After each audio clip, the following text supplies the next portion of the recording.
Workers at the Fukushima Daiichi nuclear plant have started their most dangerous tasks so far. They're moving used fuel, which emits high levels of radiation. They'd already started transferring unused fuel out of a reactor building, but that's easier to handle. On today's Nuclear Watch, we find out how they're doing and the challenges that lies ahead.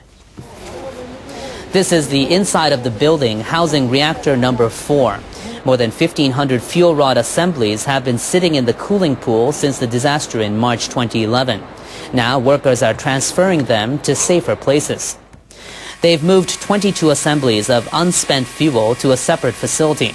Officials with Tokyo Electric Power Company say the job went smoothly. So they decided to start removing rods containing spent fuel. The high levels of radioactivity add to the difficulty of moving them. Dealing with spent fuel rods is no different from dealing with unused ones. Workers will do the same task as before, taking into account the high radiation level. Now, NHK World's Hajime Okada has more on the operation and the risks involved. At first, the process was slow. That's because the workers had to carefully conduct the operation using an underwater camera when they were removing the fuel and placing it in the container. But the more times they repeated the procedure, the more they got used to it, and the pace picked up. Now, work is basically proceeding as scheduled. 2 containers are being used for the operation. While one container moves fuel rods to the storage facility, the other is on standby, ready to remove the next batch. Using 2 containers makes the whole operation more efficient.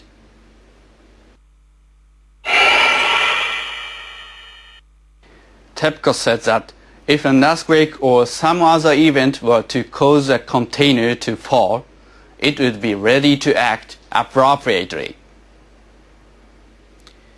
The crane is 30 meters above ground level. A fall from the height could disturb the lid or even damage the fuel inside the container. That could cause radioactive water or other substances to leak. If such an accident were to occur, workers would be temporarily evacuated. After that, the damage would be assessed using surveillance cameras and radiation monitors installed within the reactor building.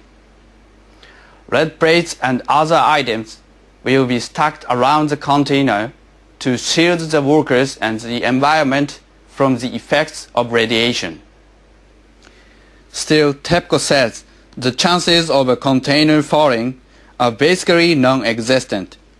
It says that's because the crane is equipped in such a way as to prevent a drop. The wires holding the containers are doubled up, so they will not fall even if one wire breaks. And large springs have been attached to the platform part of the structure to keep the container stable in the event of an earthquake.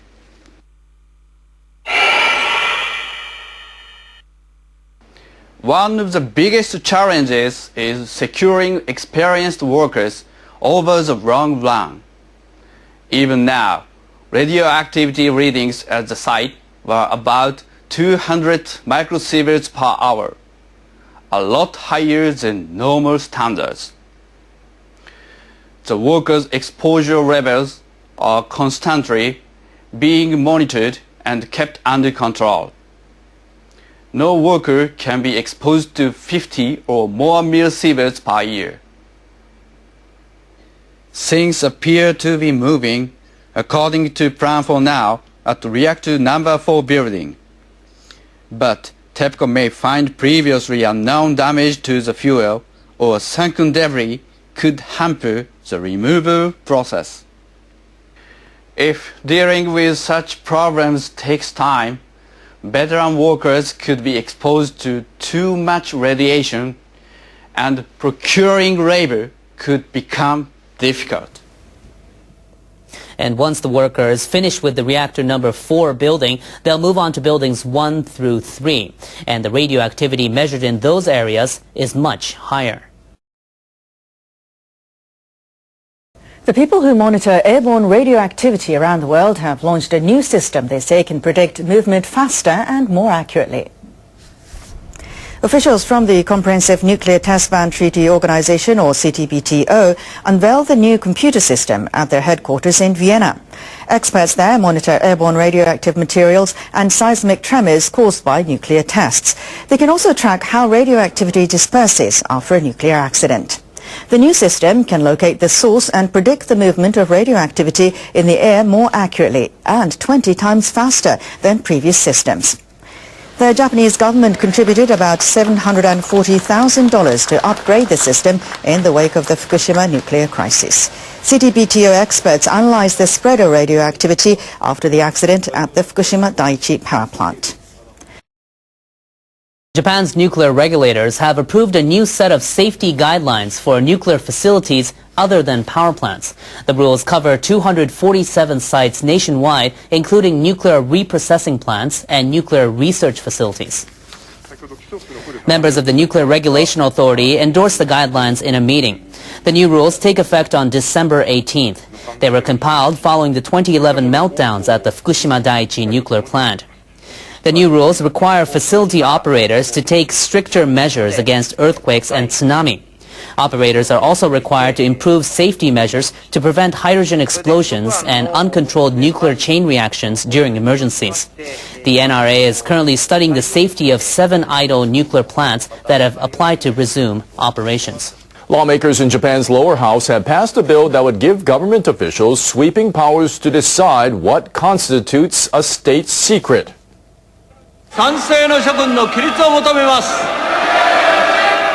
The bill would give senior government officials the authority to define what are known as special secrets. That would include information related to defense, diplomacy, counterintelligence, and counterterrorism.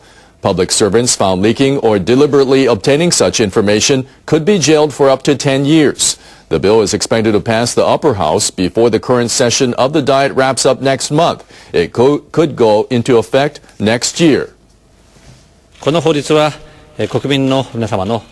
This bill is for securing the safety of the Japanese people.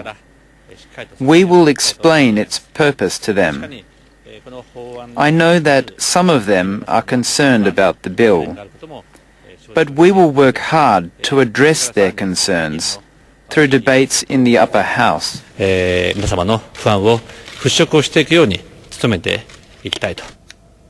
largest opposition party, the Democratic Party of Japan, opposed the bill. I'm very angry at this decision. This huge party has ignored the voice of the people. There hasn't been enough discussion of this issue within the Diet. This decision is an act of violence. The ruling coalition of the Liberal Democratic Party and New Komeito discussed changes to the bill at the request of 2 opposition parties. Some lawmakers wanted to ensure the government would not be able to classify information arbitrarily or in a way that infringes on the people's right to know. Now the bill specifies that secrets will remain classified for a maximum of 60 years with some exceptions. One example is where they include information that could hurt negotiations with foreign governments or international bodies. The bill states that a study will be conducted into creating an independent panel to check whether information classified as a special secret deserves that status. The Japan Department Stores Association has come up with a report stating ways to prevent mislabeling. This does follow a series of scandals involving restaurants and other tenants that engaged in false labeling on foods.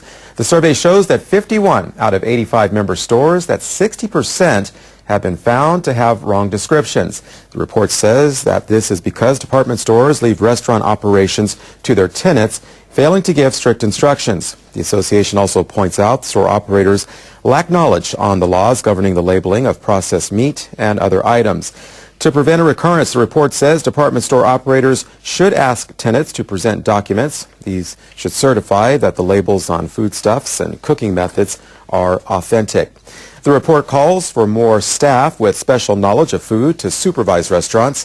The association also says department stores should conduct spot checks as well as regular inspections. Japan's lawmakers have enacted a bill to create a Japanese version of the U.S. National Security Council. The new body will oversee foreign and security policies. Upper House lawmakers passed the bill with a majority vote on Wednesday. The lower house had approved the bill earlier this month. Japan's prime minister will chair the council. Other core members will include the foreign and defense ministers and the chief cabinet secretary. 5 other cabinet members will join the council for expanded meetings. This includes the transport minister, who's in charge of the Japan Coast Guard. The prime minister can also call in other ministers in times of emergency.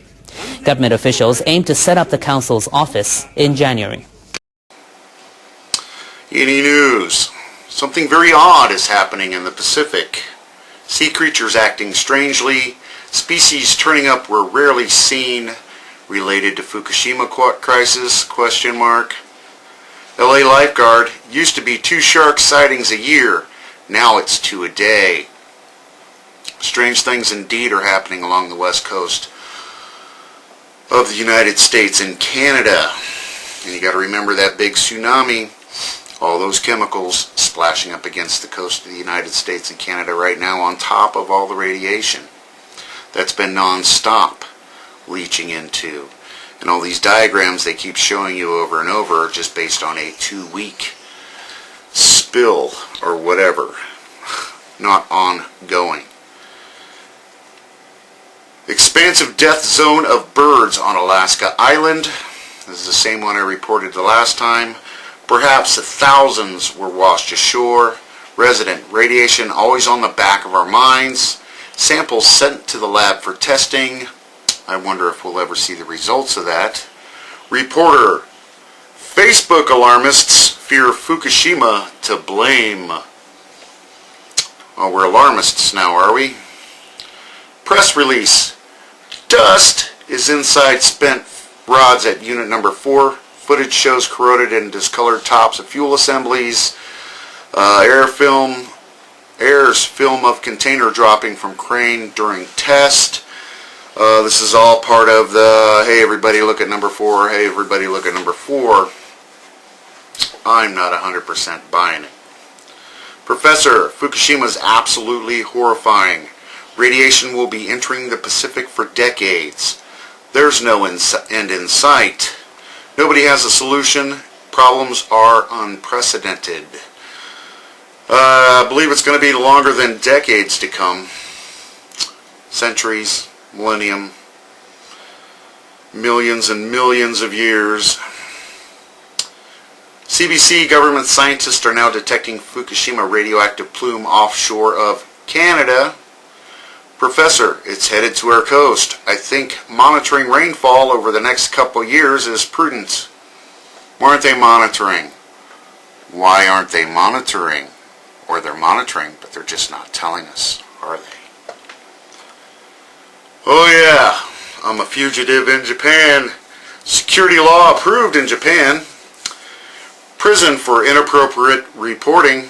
Official, we're on a path to be fascist state. Fear Fukushima cover-ups to worsen.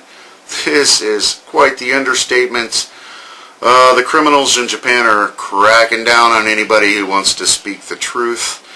And in comparison, actually, these Japanese laws are nothing in compared to what's going on in the United States right now. So, I will continue to report as long as possible, knowing I could never go to Japan like I would want to anyway.